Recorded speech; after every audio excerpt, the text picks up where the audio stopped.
To have a good harvest, one must plant good seeds and must also use the right kind of fertilizer. The carrots have grown large and firm. How good they will taste. Well, good morning, ladies and gentlemen. Welcome back to a non-Thursday edition of the Backyard Gardens podcast, and we hope everybody's having an absolutely fantastic day. Batavia's stressed because these are shorter episodes, so she's got to get everything in quick. I get like 1.5 more episodes to figure out the timing of this. But look, today we have, I think this is a very good question. And one of the reasons why we wanted to get this out as soon as possible to everybody. And the question comes from the Backyard Gardens Community Garden Facebook group, which you're more than welcome to join. It's free of charge, no issues there. And this is from Carol. And it's a real simple and it's a very straightforward question. My question is, when should I start my fall garden? That's a great question. There it is. I'm getting closer, yeah. You're getting closer, yeah. And I forgot to pause, so I'm sorry. Hey, Carol. There we go. It folds in. It's all about timing here. The listeners are like, if you hit that bell one more time, I'm going to scream. So yeah, it's it's a very good question. We definitely talked about it in a previous episode, but we wanted to kind of revisit it in a directed conversation about it. One of the purposes of these shorter episodes is because these questions are, I think, and we both thought were very strong, but you can't just sit here and talk about when to start your fall garden for an hour. Mm-hmm. So it's kind of difficult. So we wanted to break it up into smaller chunks, more digestible and easily referenced as well. So ends up happening if you spend an hour on it, you kind of shortchange some of the topics. Yeah. Right. Some of these important points, and then if you spend an hour on each of these important points, I'd be like just hitting a bell for the last 20 minutes, Yeah. And the other thing too is, knowing us, we spend an hour on it, we'll end up going off topic hard. Mm-hmm. So this is a way for us to stay look, let's be honest. It's super directed, like, don't mess around. Let's get to it. And speaking of which, let's do that. But before we do, I do want to say you can become a subscriber through Apple, Patreon. You can get some seeds and a limited time, a jar of honey from my farm here, all through the links below, and get your fall seeds. We have some spring seeds left over, which are still fall seeds, and some summer seeds as well. So help yourself to those. And also the planter app. The link is below. You've heard us talk about it before. It's an excellent app, and this is exactly what we're talking about. We use it for this right here. So check that out and get yourself that discount. Okay. So I think we should break this down into categories because it's not a simple answer like everything in the garden. It is not a simple answer. And I just got, Batavia just sent me a question because yesterday we were recording and David went to go fishing. And David's my son. He hooked the fish, but it broke his line. So, okay. Yeah, he came back. He was so mad. I thought he was going to hit me in the face with his fishing pole. But we wanted to break it down because not only is it different for each area, but it's different for what kind of seeds you start. And there's even some stuff you can start later. So we definitely want to cover all that. So as far as the basics of seed starting, which is traditional, put the seed in the pot, grow it, transplant it. Right? When we talk about seed starting, we are talking about something that's not inside of your garden, right? Right. And we're going to go into direct sowing and everything else too. But as far as like seed starting, and if you refer to the last episode where we talked about the order in which you should do it, you should start those long grow season vegetables 16 weeks before your first frost date, roughly. 16 to 12 weeks before your last frost date. So that gives it 8 weeks of planting, like growing in the pot, and then roughly 8 weeks in the ground till your first frost. And then you get another couple weeks after that, up to a month, sometimes even more, of it maturing in the ground and getting off and running, because the goal is you want these plants to be in the ground and mature before the frost comes, which makes them much more resilient, is the word I've been looking for about 15 episodes now, to the cold weather. Hey, Siri girl, how many weeks between now and my first frost, November 1st? Yeah, that's not working. She didn't have anything scheduled for November 1st. No, I mean, I think that's a really good breakdown. And the time that you're spending indoors for those things you're starting, there's no additional tacking on time, right? That didn't happen until you kind of get outside when you're trying to calculate the time period for growth. So yeah, that's the reason why July, early August is when we wanted to make sure we got this information out there. And, despite being in the throes of the summer garden, we know that it's sometimes difficult to tear yourself away from that. Like, this is the time, like when you start your fall garden, like now, like, in a word, now. I was just counting. It is 17 weeks and I've already started some of my stuff. So for me. So that being said, we realize the time of, when this episode is releasing, and some people are like, oh my gosh, it's too late. It is not too late, because there's quite a few crops that you can still start seeds for that don't need that much time, right? My favorite to start that doesn't need a lot is a rutabaga seed. You only want to keep that in the pot for about a month. So you want to get that in the ground before the last frost, but you want to get it a little bit mature and a little bit of roots on it so that it can kind of hit the ground running. So just think about that. Anything like that, like turnips, you could do. Your greens, they can go later. They don't need that full 16-week. What do you think a 16-week seed would be? Let's narrow that down. I think for sure cabbage. Yeah, 16 cabbage. Weeks. Brussels sprouts. Yeah, Brussels sprouts. Yeah, I think, and again, kind of goes back to piggybacking on the previous chats along this line. These are things that are going to produce a head. I do want to comment. I know you've had success with, is it turnips and rutabagas where you've started them in seed pots and then transplanted them? Yep. I've not tried it. Generally speaking, those things are recommended for direct sowing, but this is when you play around with a lot of concepts here, right? Yeah, you get creative. And man, I've done all of my rutabagas that way. I've not done them, and I get rutabagas from them. So I have not had an issue with that at all. And I'm probably going to continue doing that. Turnips, it's not as important. That can fall into the next category and be planted later. But, for the most part, rutabagas are a good one. Spinach is another good one that doesn't need to be 16 weeks. So in my mind, the 16-week category really falls into cabbages, broccolis, Brussels sprouts, which could technically be cabbages. And that's really about it, man. I think, if you're growing short day onions, you get those in about 12 weeks.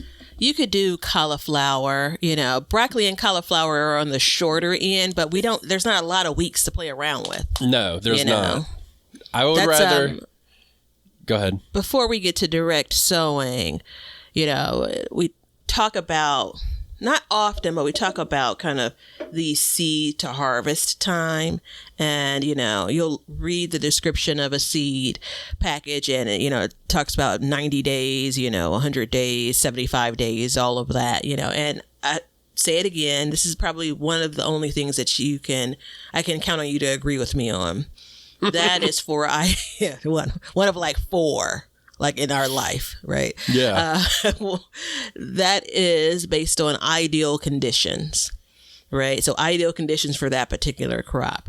I believe for fall as a whole, it's not ideal. Like we're planting in a non-ideal time frame as it relates to what's generally and commonly communicated for kind of seed to harvest time. I don't think there's an ideal condition anywhere, really, any time of the year. I think that there probably is a small pocket Yeah. of gardeners across the world that for even not all crops, but just for many crops are really in that ideal circumstance. And so kind of put that in the back of your mind. So I am starting many multiples of things. Right. You know, knowing that I may not plant it all, but I want to make sure that I get that crop harvested. Yeah. Right. Get that crop in the ground, get that crop harvested. So I have about 6 collard green plants now that probably will produce unless some sickness takes on, or I found 2 cabbage butterflies inside my netting. Like, come on, you got to be kidding me. Where did you come from? So rude. And so that said, I still started some, Georgia collards from our seed shop because I want to make sure I have collards going into the fall and winter. Yeah. Right. And for broccoli, I don't really have room for more than 6 or 10 broccoli plants compared to everything else I want to grow. But I started 16 or 18. Now that's also a little bit with my challenge that I have starting brassicas. I know, cry me a river.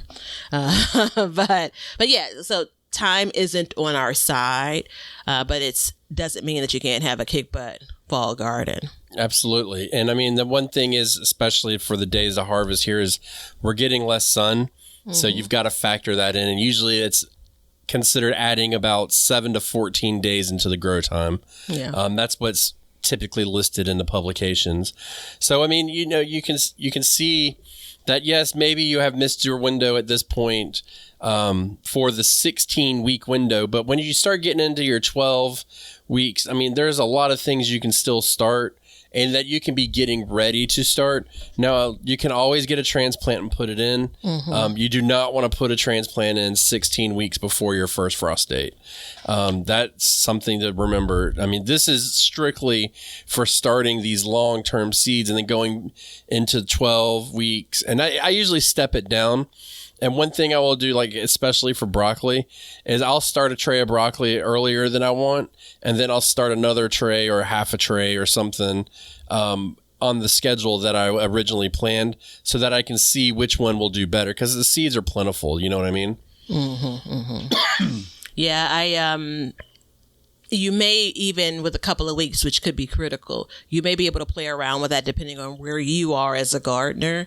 So I'm going to have spaces where I'm going to be direct sowing some of the things as well that I'm even starting indoors. Again, I'm going to see which one plays out the best, because I can, without fear of complete disaster, plants burning up and plants, bolting. I feel pretty good about if I can get it to germinate, if it's, I can keep that soil moist and get that seed to germinate, then I'll have plants that are in place. I don't have to worry about the hardening off period, because there's still going to be a hardening off period for those things that we're starting 16 weeks out, right? So I save myself a little bit of time with that if I have the conditions to direct sow them in place.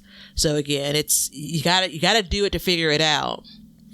Yeah, and I mean, you brought up direct sowing, and it's great because it's really our next topic, which is direct sowing. Which fall is a great time, and this when I do cool seasons are when I do most of my direct sowing.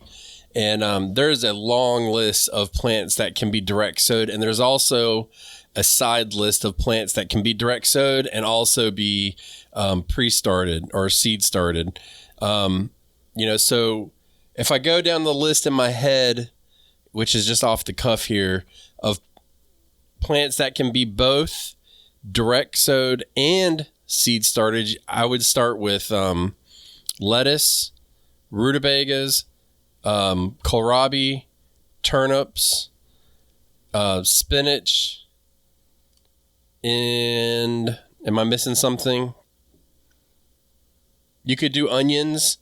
I prefer to seed start my onions, but onions are another good one. You could do onions 2 ways. You can do onions for the purpose of, planting the bulb. If you have onions that are designed for overwintering, if you're in colder climates like mine, right, and just regular old, whatever your day onion is, if you're in a climate like Young Ben, and either way, you could grow just green onions, right? Mm-hmm. I've been meaning to talk to you about this. I have a bunch of seeds from kind of the 2024 season for onions.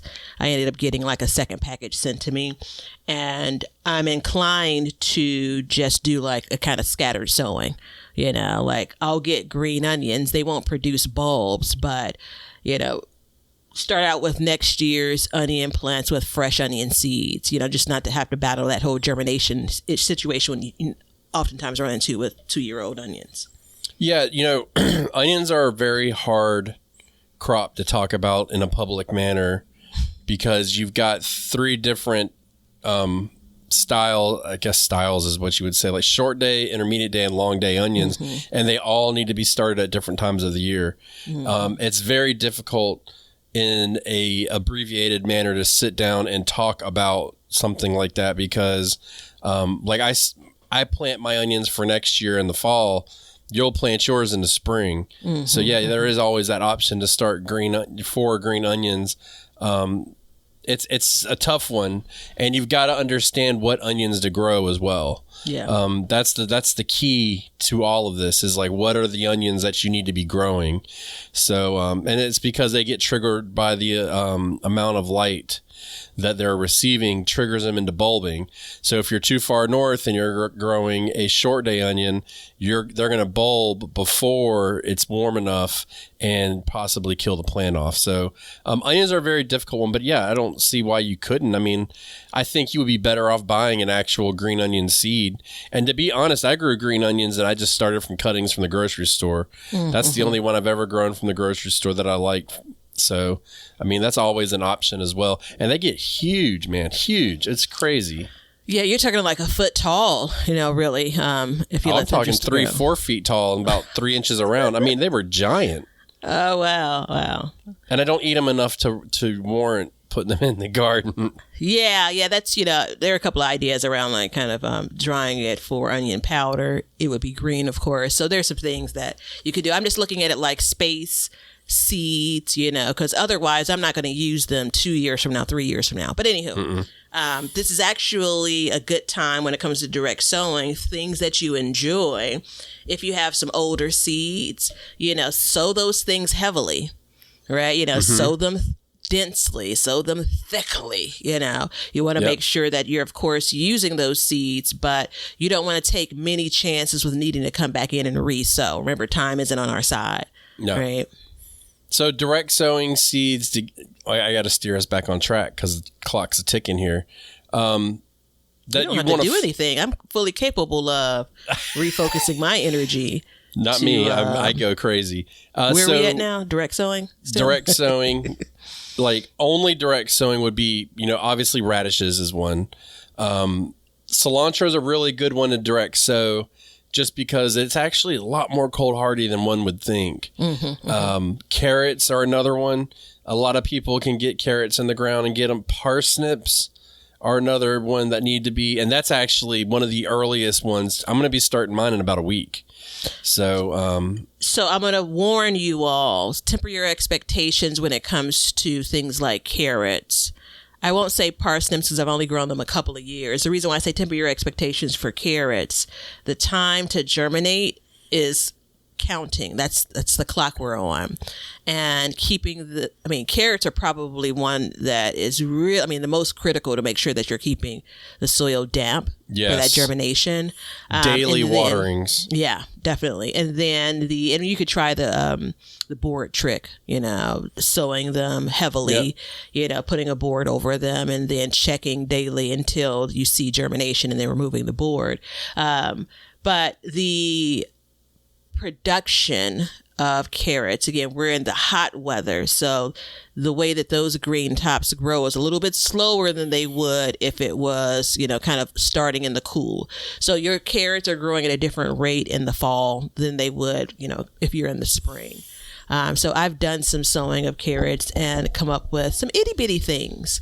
But I'm still going to be sowing carrots in August. Like that's a part of my plan. So I've had carrots that I've direct sowed for the fall season, and they germinated in 2 days.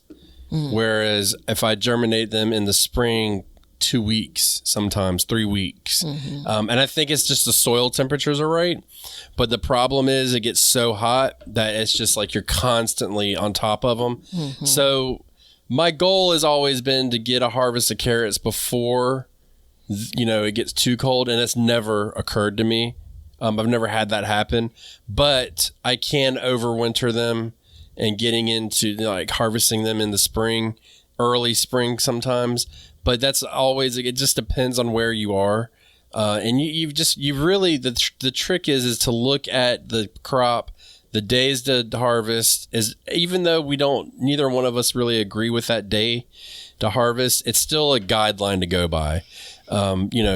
Worst case scenario, if it says 70 days, 100 days, do you have 100 days before you start getting really cold? Are you going to do frost protection, stuff like that? So, those are all things to consider. Kale is another one that you can direct sow quite easily. Mustard greens, collards, you can direct sow those. Chard, peas, beets. All of these you can direct sow all of them, and some of them are like beets are easy. I mean the seed's huge, so is chard. So all of that is an option. The key is just keeping the soil moist, which means leave your hose out, give it a 5-minute watering every day, maybe at first twice a day, morning and night, and just keep that soil nice and moist through the heat. I'm going to share the story again as a lesson for me that I've learned and a warning for you all. The best space to plant in is going to be a space that's not obstructed by other things, other plants. Last September, it had to have been the first week of September, which would put me about 60 days before my average last frost. I direct sowed lettuce. Which is 8 weeks. 60 days. Yeah. Okay. So you insist on counting by weeks. So I direct sowed them where some onions were growing that I had pulled up, and behind the onions were like 3 feet tall pepper plants lined up. It was in a space that was the furthest end from where the sun, furthest in from the east where the sun's rising. And by the time that sun got over, it took so long for them to germinate. When they germinated, they had maybe 7 or 8 true leaves once the frost came. So I had other spaces in my garden that would have been better off for me to direct sow some lettuce. 8 weeks is kind of, again, especially if it's a heading crop, that's a kind of short period from direct sowing to producing. But make sure you have an optimal growing space that you're planting in, whether it's transplanting or direct sowing. That's going to give you better results. And I know sometimes it isn't easy because we have a whole season of garden things that are already in the garden. But I'm going to be fortunate and I'll have actual clear beds to plant in for fall, which isn't always my story. Yeah, I've been trying to have clear beds, as you know. So I've been working with that. Now, we've covered seed starting, direct sowing, and now let's say you've stumbled across this episode, or you've put it off, and next thing you know, you want to start a fall garden. There's still some things that you can plant late. Let's call it a month out. A month to 2 weeks out from your last frost. You're cutting it close. If you're at the month stage, then you absolutely can still put transplants in. You can go buy transplants and put them in. No harm, no foul there. You can still do some direct sowing, and you need to think about it at this point, though. Are you going to provide frost protection? Because if you are, then you've got a much greater window to plant. One of the things obviously is going to be radishes, and I said this in the last episode. I generally have a bed that has radishes, lettuces, and bok choy in it. Now, if you know me, you've listened to the show, you've watched Sandy Bottom Homestead on YouTube, you know that I'm typically monocrop, but this is one season in which I don't really monocrop a whole lot.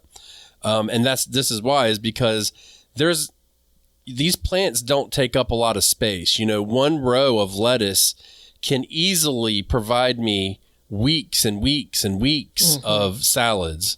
So I'm not really overly concerned about it. If I take 2 rows of radishes, but based on the spacing of radish seeds, I'll be tired of eating radishes before I get out of the 2 rows, typically speaking, and same with the bok choy.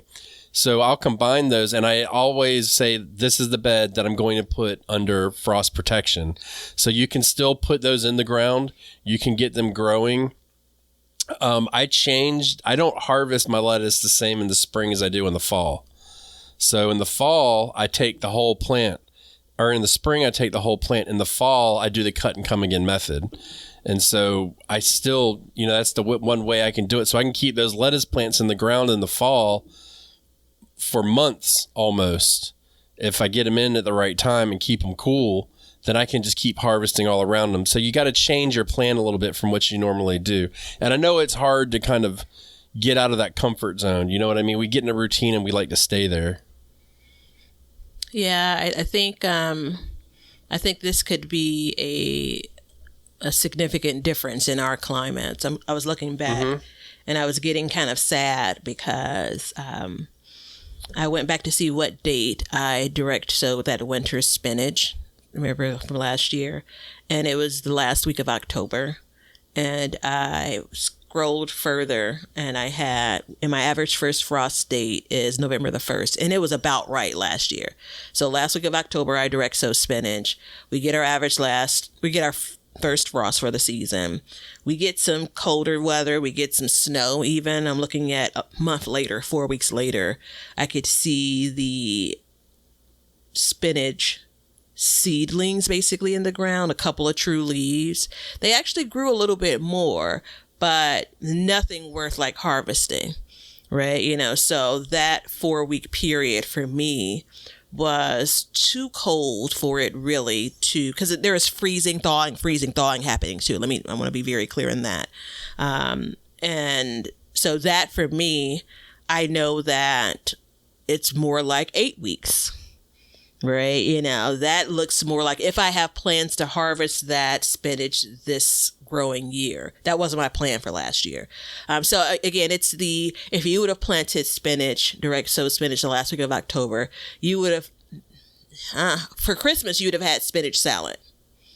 Right. Not necessarily, the thing in my area. Again, I'm getting down to 32 degrees Fahrenheit, multiple days after my last frost date.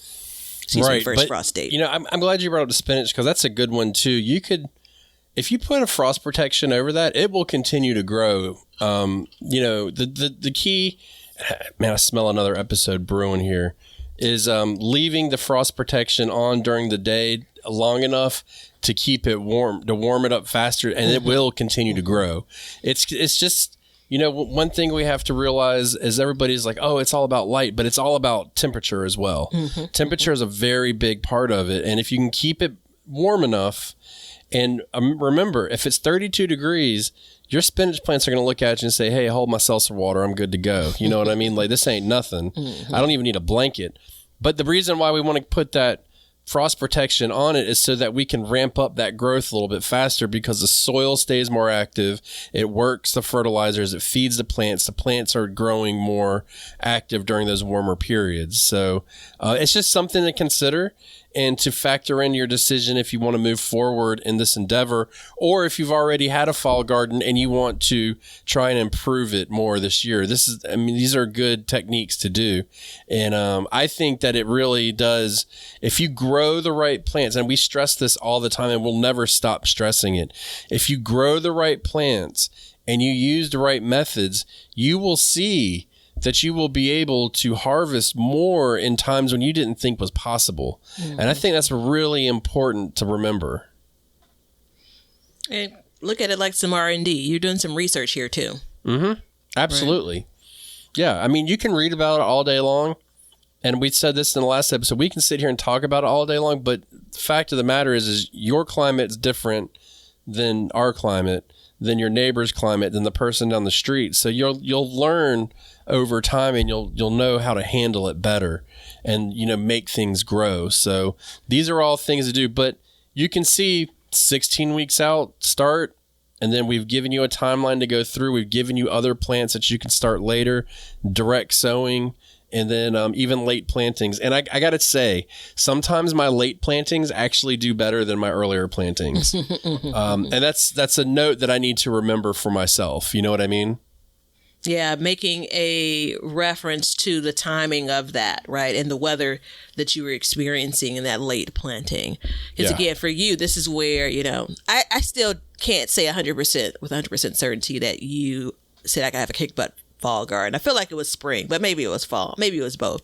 I said both. But if I get my timing right, yeah, man, I'm going to be running circles around my summer garden with my fall plantings, right? Yeah. But it just takes some, work to get that timing right. And that's the reason why these conversations are important. This is the reason why actually trying multiple methods, multiple vegetables, multiple crops, it's all important. So I was telling before you end, I was telling young B and how excited these conversations have gotten me about fall gardening. Yeah. She's jazzed, everybody. Yeah. This is year 3 too, just so you know. It's not year 3. It is. Is it? Think back, it is. And just for the record, I'm in coastal North Carolina, and Batavia is in the Chicagoland area. So that gives you a reference of where we are for our seed starting. Sorry we didn't say it before, but you're here, so there you go. Become a subscriber, buy some seeds, get the Planter app, and remember, we're going to learn to grow and grow for change. See ya.